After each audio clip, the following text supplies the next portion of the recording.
What would you do if your wedding night did not bring love, but pain? Many people believe marriage is a dream.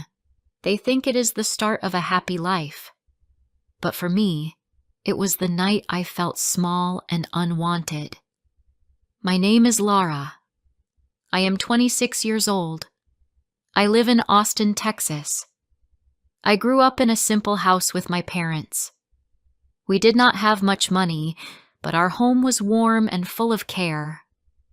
All my life, I thought marriage would be the day I would smile the most. I thought my wedding night would be full of love, but I was wrong. I want to ask you something before I go on. If this story touches your heart, please subscribe, share it, and leave a comment where you are listening from. Your support means a lot to me. Now let's continue. When my parents told me about the man I would marry, I did not know what to say. His name was Ethan. He was the son of a man my father worked with many years ago. My father said he was a good man. He said I would be safe with him. I wanted to believe my father. I wanted to believe in love. I said yes, even though I had not spent much time with Ethan.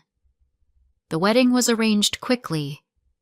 There was no long time to think or to feel. One week, I was at home helping my mother in the kitchen. The next week, I was standing in a white dress, lights shining around me. Guests filled the room. They smiled at me. They said I looked beautiful. I tried to smile back. I told myself everything would be fine. My heart was full of hope. I wanted to believe my life was just beginning. Ethan looked quiet that day. He did not smile much. He did not talk much either. I thought maybe he was shy. I thought maybe he was nervous. I told myself it was normal. After all, this was our first step together. When the guests left, I sat in a small room. My hands were cold. My dress felt heavy, but my heart was beating fast with hope. I thought of all the stories I had read about love. I wanted my wedding night to be soft and kind. I wanted to start a family, to build a life. I wanted to feel safe. Ethan came in. He looked at me for a long time but did not smile. Then he spoke. His voice was calm but sharp. He said, "You are not the kind of wife I wanted." My heart dropped. I stared at him, but I could not speak. He stood near the door. His eyes were cold. He said again, "You are not what I hoped for. I do not love you. I only agreed because of my parents." His words cut deep. They were like a heavy stone inside me. I sat still, my dress wrapped around me like a trap. I wanted to cry, but no tears came. That night, I felt like a stranger in my own body. I thought of all the days I dreamed about love. I thought of how quickly they broke. I was not ready for this pain. He did not touch me with care. He did not speak with kindness. He walked out of the room and left me alone.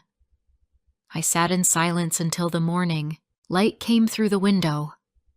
The next day, Ethan told me to leave. His words were short. "Go back to your parents. Do not speak about this. Tell no one. Say you were not ready." My hands shook as I packed my bag. My dress was still on the chair. I could not look at it. I walked out of that house, my dreams falling behind me with every step. When I reached my parents' home, my mother held me. She asked me what had happened. My father stood in silence, waiting for me to speak. But I could not. The words would not come. I sat on the floor and cried into my hands. I felt like my life was over before it even started. People in our area began to talk. They said I was proud. They said I did not respect my husband. They said I had walked out on him. The lies spread fast. I wanted to scream and tell the truth, but I stayed quiet. I felt too weak. I thought no one would believe me. Days passed like shadows. I stayed in my room. I did not eat much. I did not speak much. I only lay on my bed and stared at the ceiling. My mother brought me food, but I barely touched it. My father looked at me with worry, but he did not know how to help. I felt broken. I felt empty. The weeks turned into months. The pain did not go away. It grew heavier inside me. Every time I heard people whisper outside our house, my heart sank lower. I thought maybe they were right. Maybe I was not good enough.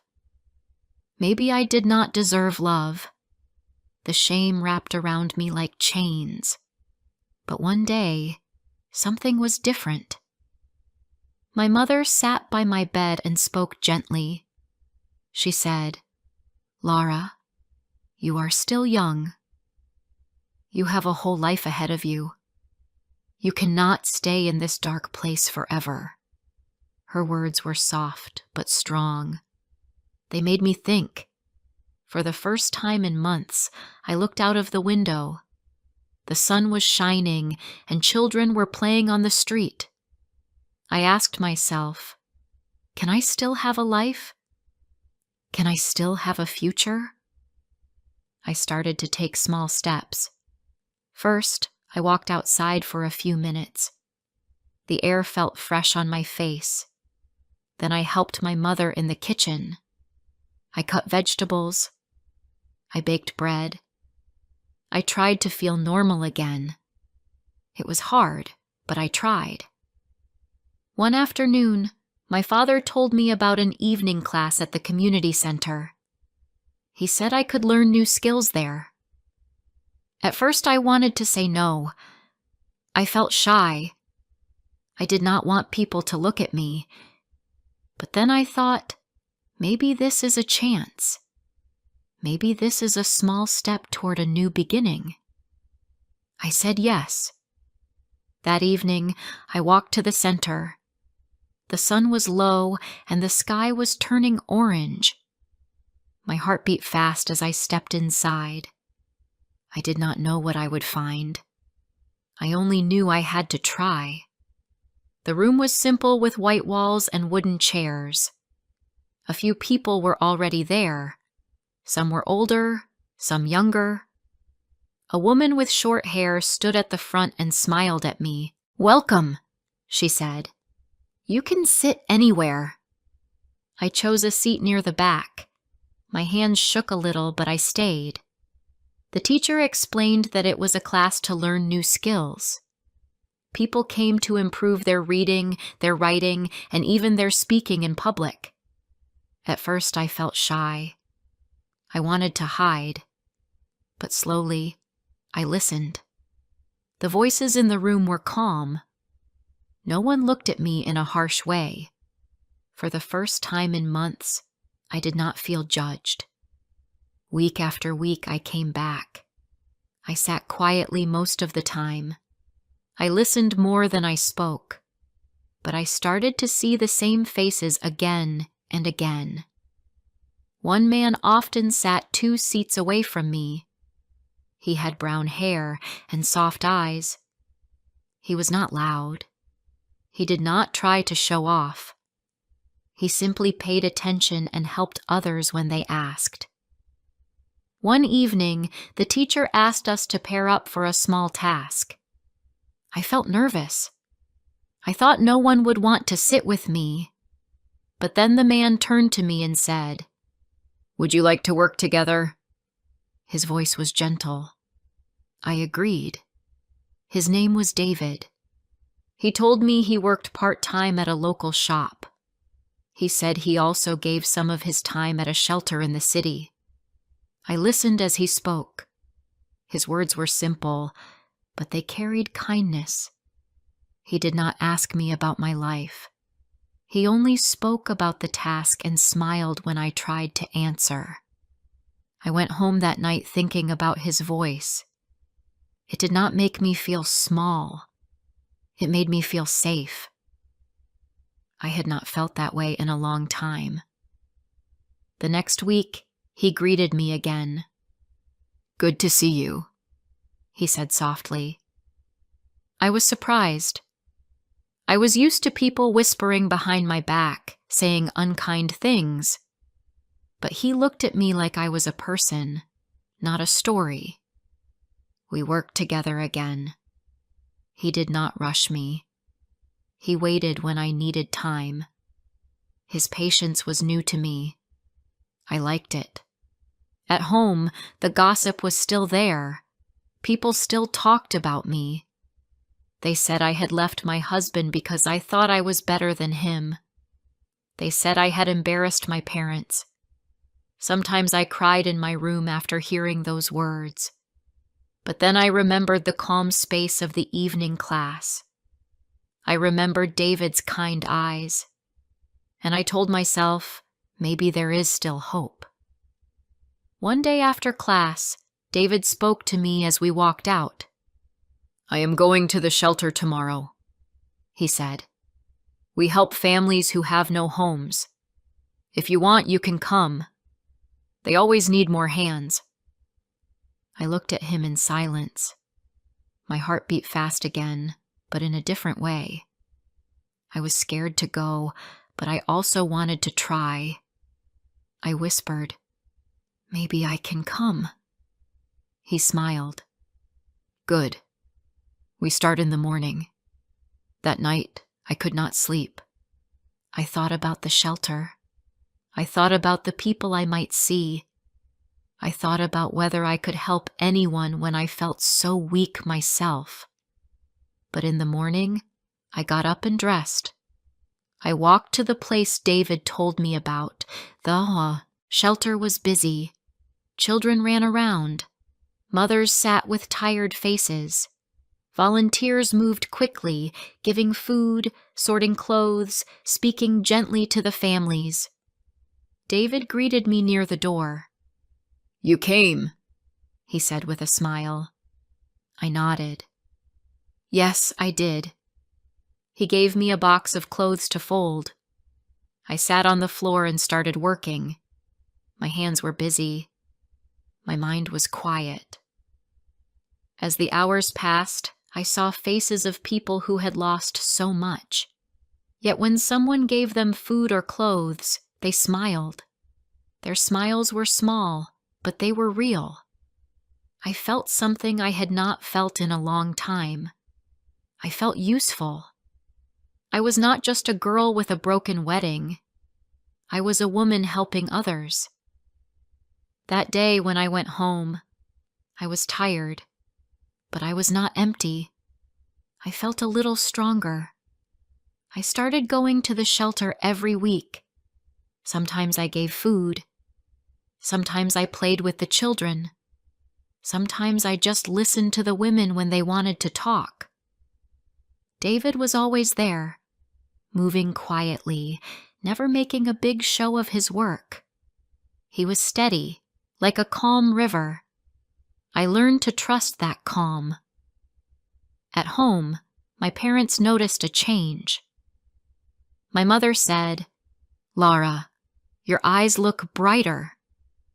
My father said, "It is good to see you walk with purpose." Their words gave me more courage. I did not tell them everything. I did not speak much about David. But I knew they were glad I was not lying in bed all day anymore. Still, the gossip outside did not stop. People still pointed at me. Some said I had found a new man too quickly. Some said I was running away from shame by working in the shelter. Their words hurt, but less than before. Because in the evening class and at the shelter, I felt a new kind of truth. I felt I could stand again. David and I started to talk more. We talked about books, about simple meals, about daily life. He never asked me about my past. He never forced me to share. But one day, after many months, I chose to tell him. We were sitting outside the shelter on a quiet afternoon. The sun was soft and the air was cool.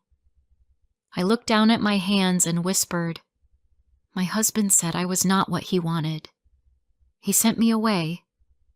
People do not believe me. They think I was proud.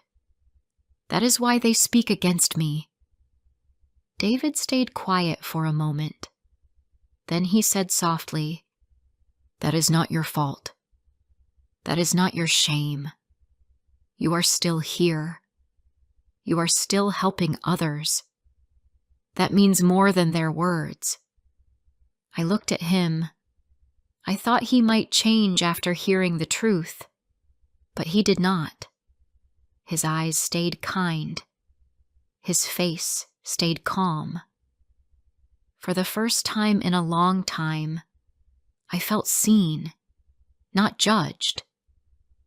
From that day, I felt lighter when I walked to class and to the shelter. I was not healed fully.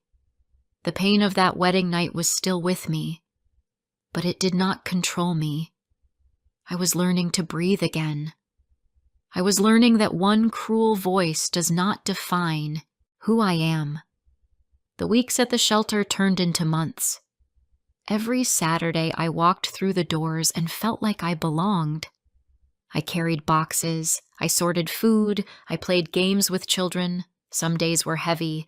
Some stories I heard from the women were filled with loss and fear. But when we worked together, when we gave even a little, I saw hope in their eyes. That hope gave me strength too. In the evening class, I also changed. At first I sat quietly at the back, but now I began to raise my hand. I read small parts aloud. My voice shook, but it was my voice. I no longer hid from the faces around me.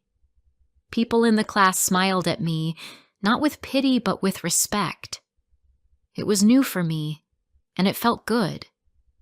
David stayed the same, steady, patient, calm.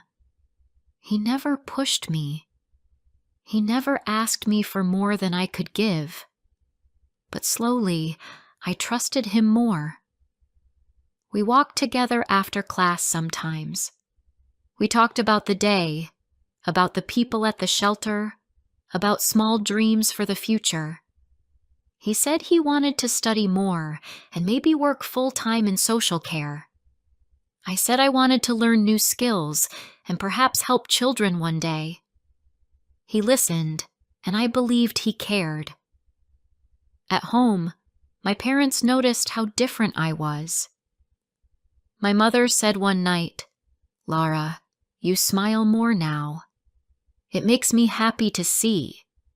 My father added, "Your path may not be easy, but you are walking again." That is what matters. Their words stayed in my heart. For a long time, I had felt like a failure.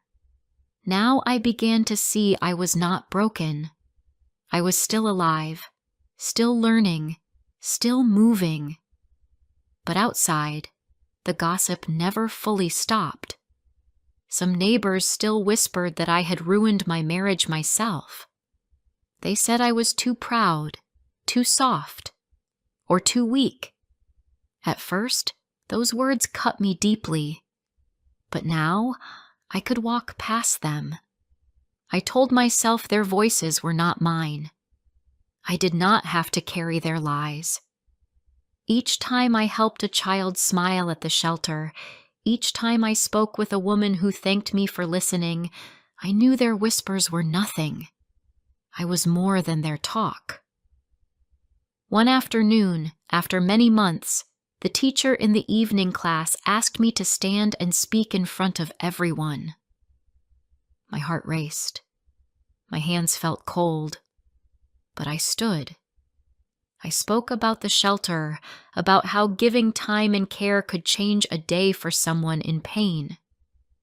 My voice shook at first, but then it grew stronger. I saw eyes watching me, not with judgment, but with interest. When I finished, people clapped softly. The sound filled the room. I sat down with tears in my eyes, but they were light tears. For the first time in a long time, I was proud of myself. After class, David walked beside me. He said, "You spoke well. You gave us your heart." I looked at him, unsure how to reply. I whispered, "I was afraid." He shook his head gently. "You were brave." His words stayed with me all night. I repeated them to myself. Brave, not weak. Brave. At the shelter, too, people began to know me. They smiled when I walked in. Some women even came to sit near me when they needed someone to talk to. I was not a leader, but I was there. I gave what I could. Each small step made me stand taller.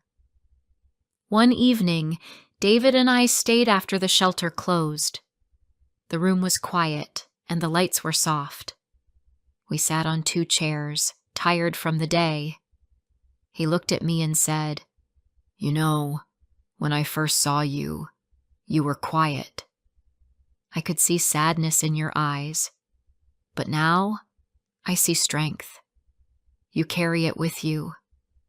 I felt a lump in my throat, but I did not look away. I said, "I was broken before. I thought my life was over. But now I see that I can live again." His face softened. He did not say much more. He did not need to. His silence felt safe. I walked home that night under the stars. The air was cool. I thought of my past, of that wedding night, of the cruel words I had carried for so long. They were still there in my memory, but they no longer ruled me. I was not that girl in the heavy white dress anymore. I was a woman who had stood again. The months kept passing. I grew closer to my parents. I grew closer to myself. And yes, I grew closer to David too. But it was not like the stories I had once dreamed. It was not fast or loud. It was quiet, steady, and real. He never promised me a future. He never asked me for love. But his presence was enough. It showed me what respect looked like. It showed me what kindness felt like. And for now, that was all I needed. Sometimes I asked myself if we would be more one day. Maybe not. But I no longer lived in fear of tomorrow. I no longer saw myself only through the pain of the past.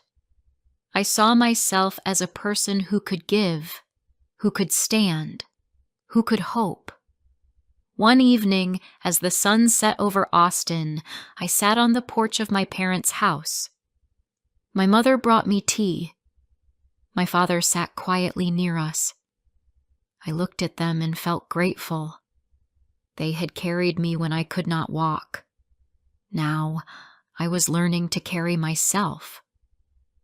I smiled softly and whispered, "I will be okay." And for the first time, I truly believed it. That is where my story ends for now. Not with a wedding, not with bright lights, not with a fairy tale, but with a steady step into life again. I found pain. I faced shame. But I also found a way to rise. I learned that one cruel voice cannot decide my worth.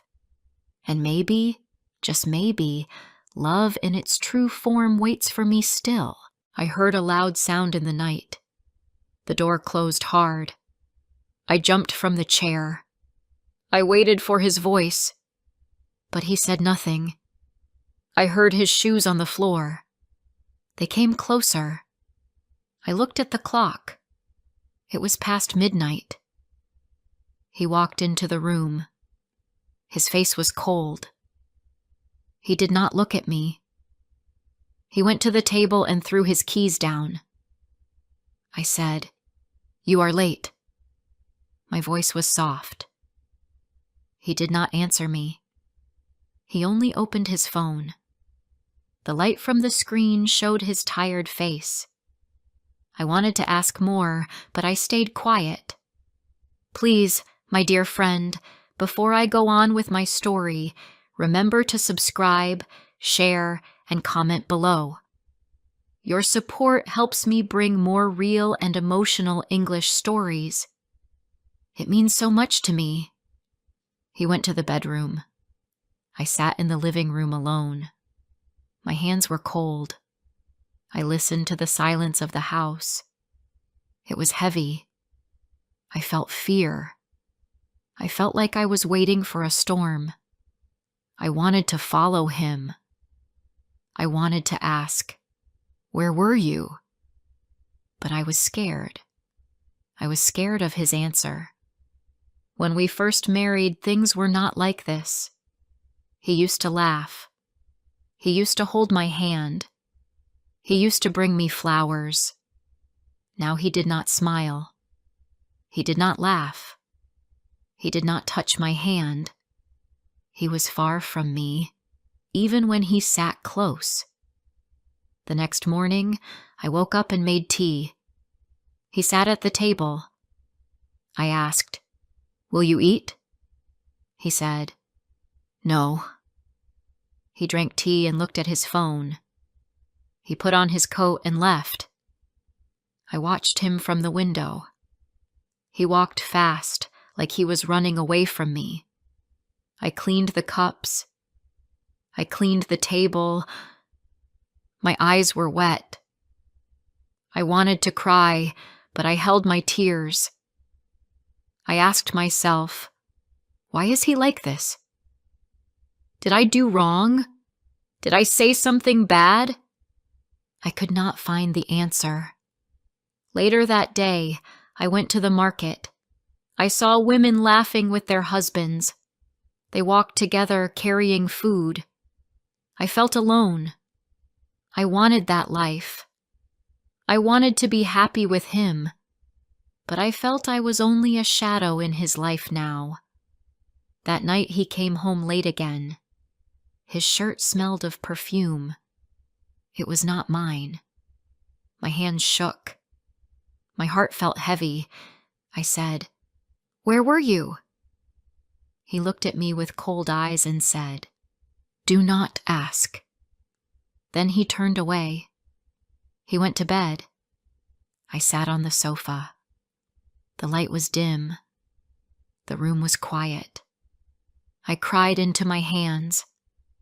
My tears dropped on the floor. I wanted to scream, but no sound came. The next days were the same. He came home late. He did not talk to me. He ate alone, or not at all. He looked at his phone all the time. Sometimes he smiled at the screen. He never smiled at me. I started to think maybe there was another woman, but I was too afraid to ask. If I asked, maybe he would leave me. If he left me, what would people say? Where would I go? I had no plan. I had no one to help me. One evening I made his favorite food. I wanted to see if he cared. I put the plates on the table. I waited for him with hope. When he came home, I said, "I cooked for you." He looked at the table and frowned. "Why did you make this?" "I am not hungry." He walked past me. He closed the bedroom door. I stood at the table alone. My food was still hot. My tears fell into the soup. I ate a little. Each bite felt hard. I thought, am I his wife? Or am I just someone in this house? I felt like I was nothing to him. The nights grew long.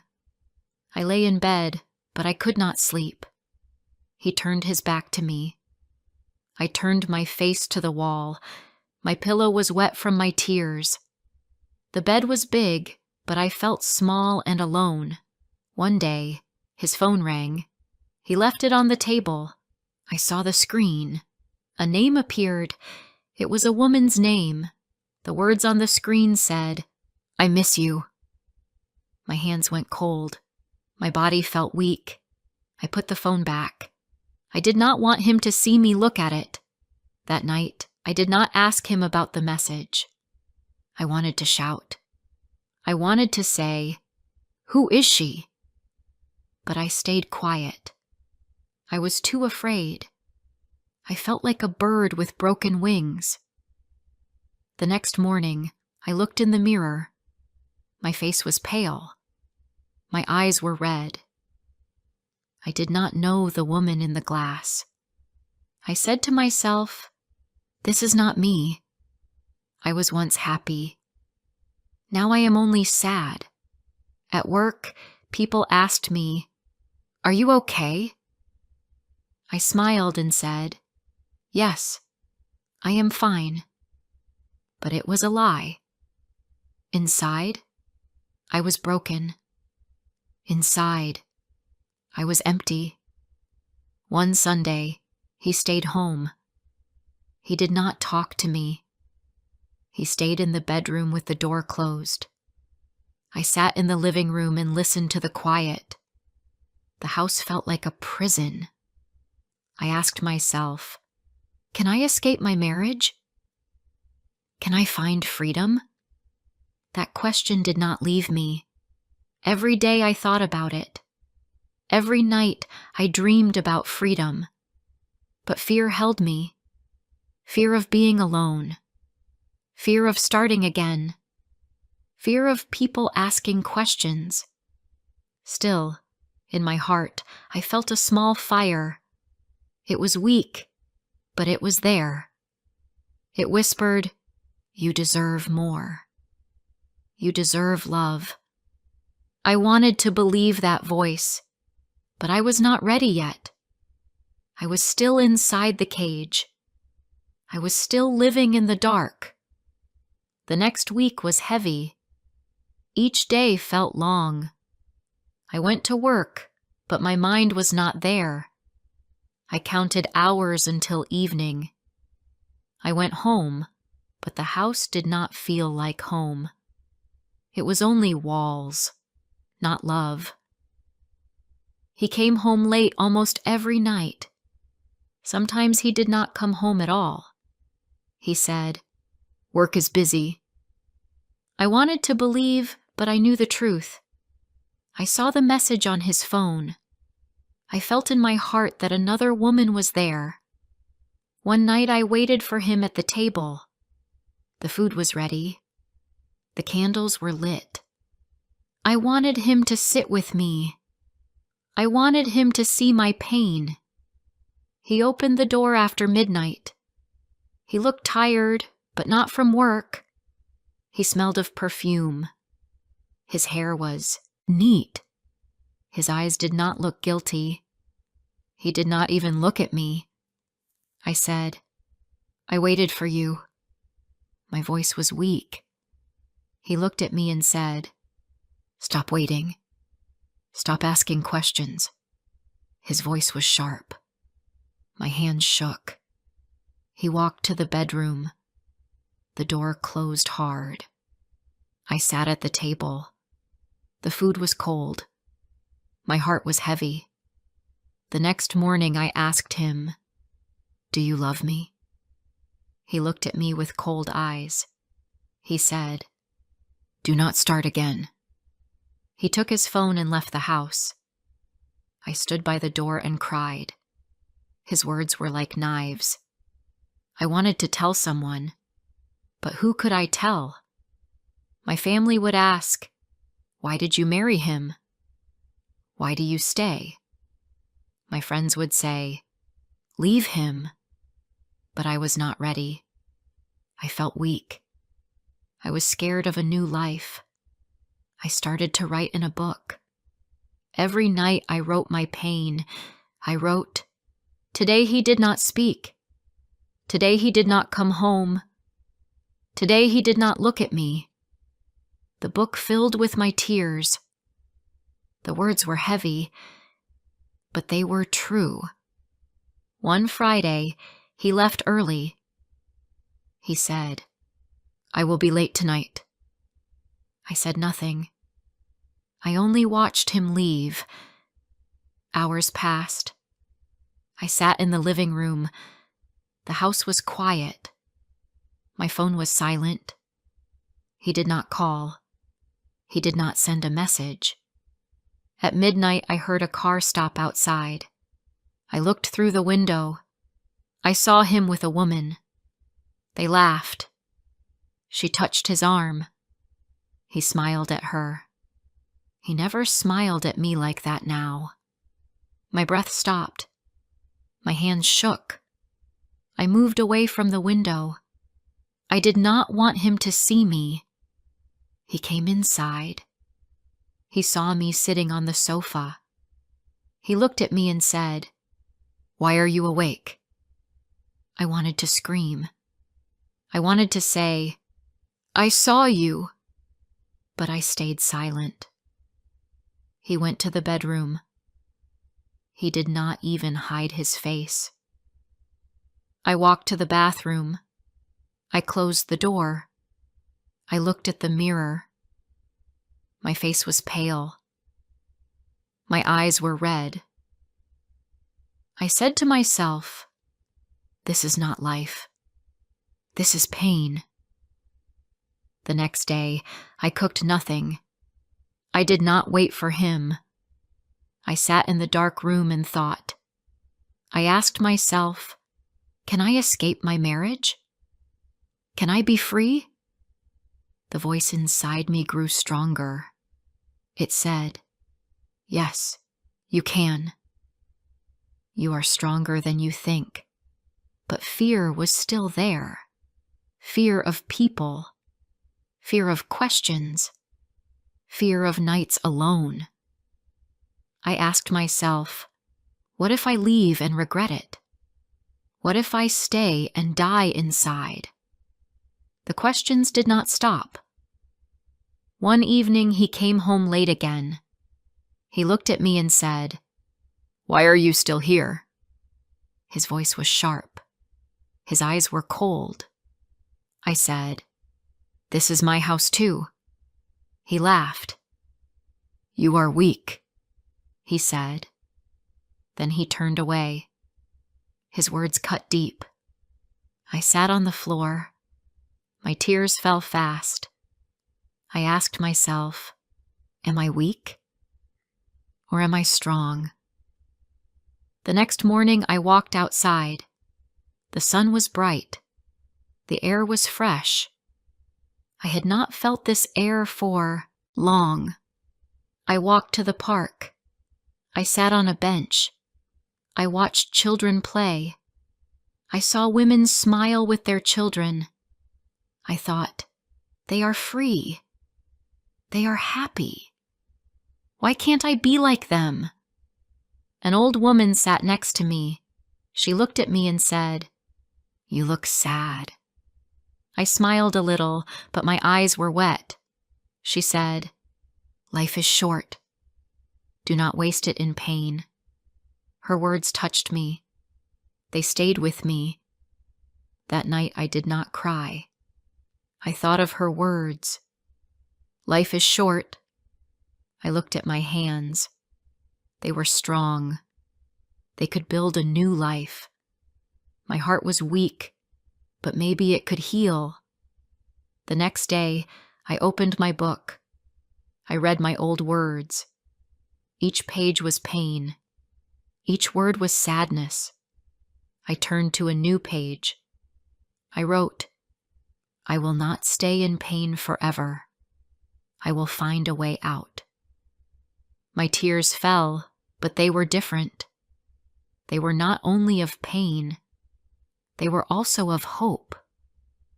When he came home that night, he looked at me. I did not look away. He asked, "What are you looking at?" I said, "I am looking at my life." He laughed. He did not understand, but I knew. I knew I was close to a choice. He still came home late. He still sent messages to her. But I was not the same. I started to plan in my mind. I thought, if I leave, where will I go? What will I need? The fear was still there, but the fire in me was stronger now. I told myself, I am not weak. I am not only his wife.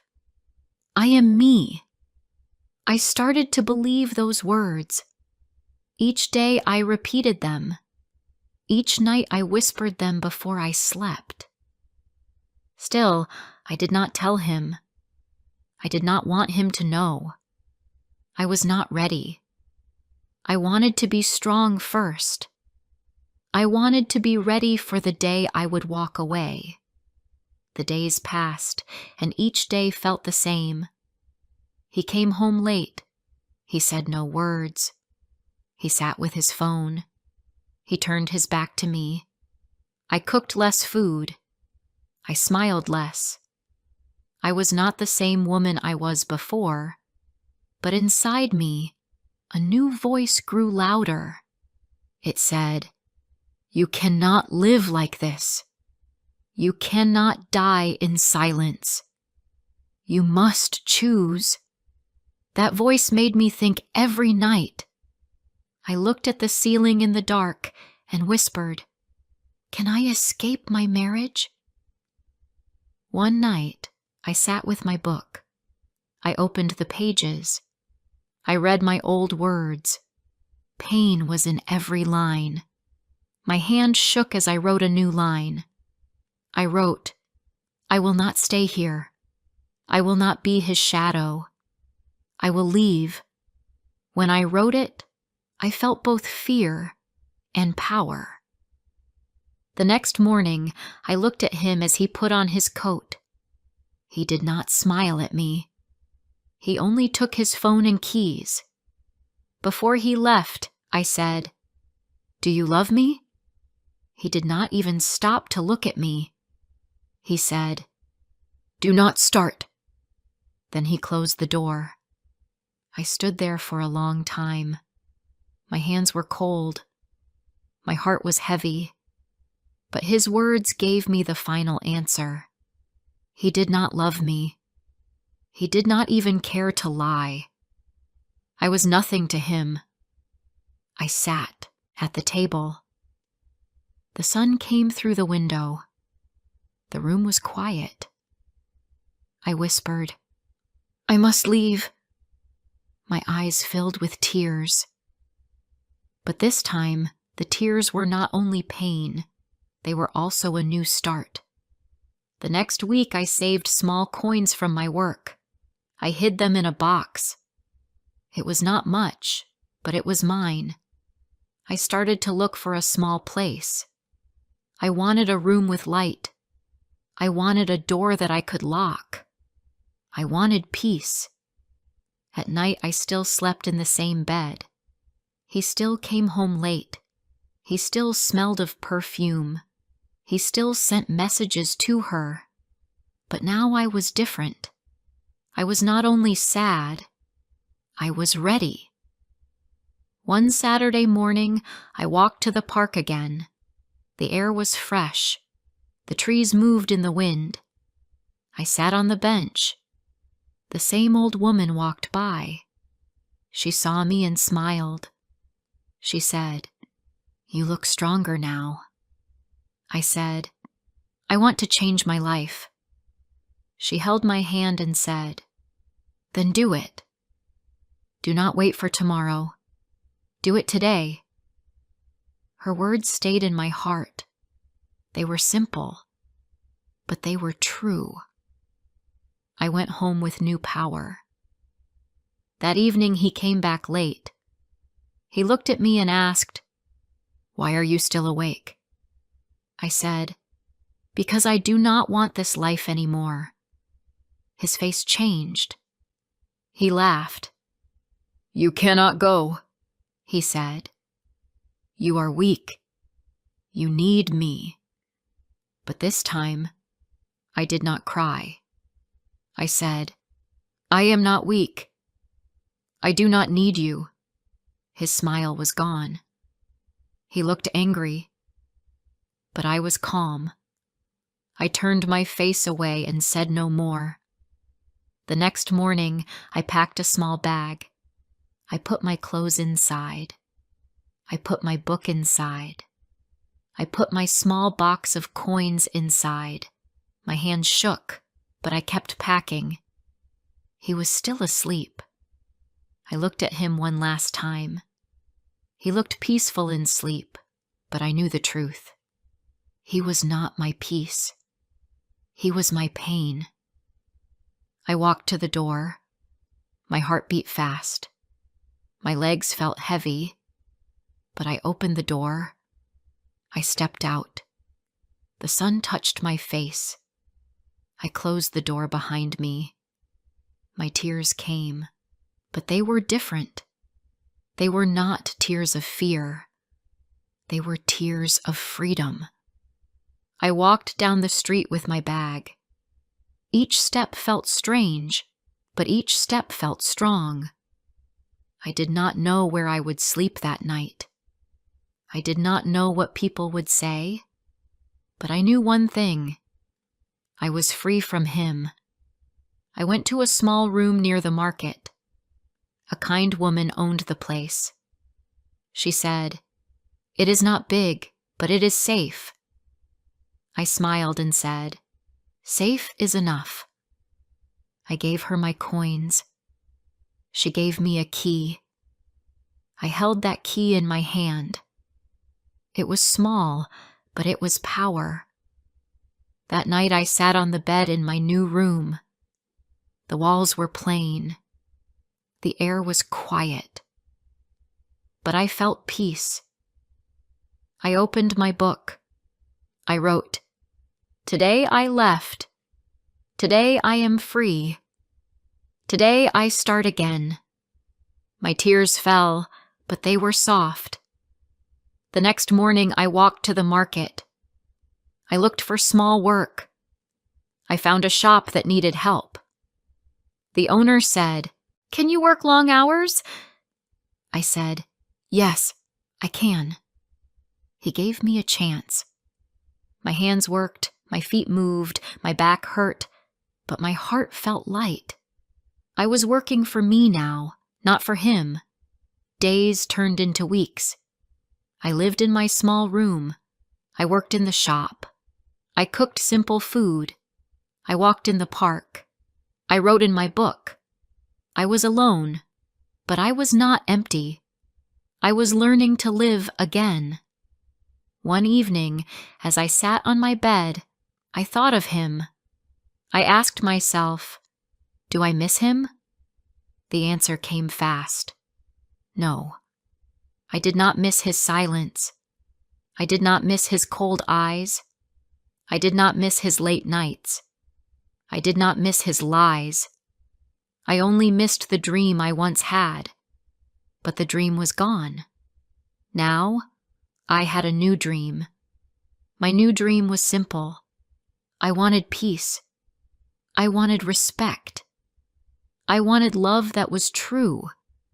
If it came one day, I would take it. But if it did not, I would still be fine. Because I had myself. One Sunday, I saw the old woman again in the park.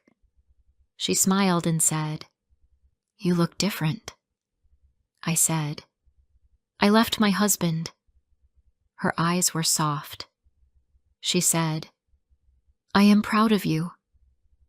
My eyes filled with tears. I said, "Thank you. Your words gave me courage." She held my hand and said, "Never forget. Life is short. Do not waste it in pain. I went home and looked at my book. I read the first pages. They were full of pain. I read the middle pages. They were full of fear. Then I turned to the last pages. They were full of hope. I smiled through my tears. My story was not over. It was only starting. The next weeks were not easy. Money was small. Work was hard. Some nights I felt lonely. Some days I felt tired. But when I thought of the house I left, I knew I made the right choice. I knew I chose life. One night, I walked by the street where we once lived. I looked at the house. The window was dark. The door was closed. I did not go inside. I only looked for a short time. Then I turned away. That house was no longer mine. That life was no longer mine. I walked back to my room. I opened the door with my small key. I smiled. This was my place now. It was small, but it was mine. I sat on the bed and whispered, I am free. I am alive. I closed my eyes and slept in peace. For the first time in many years, I slept without fear. I slept without waiting for a door to close hard. I slept without waiting for a voice that did not care. I slept with hope. In the morning, I looked at the sun through my window. It was bright. It was warm. I said to myself, I escaped. I am free. I can live again. And this is my story. It is the story of pain. It is the story of fear. But it is also the story of hope. If you are in pain, if you feel weak, know this. You can be strong. You can leave. You can live again.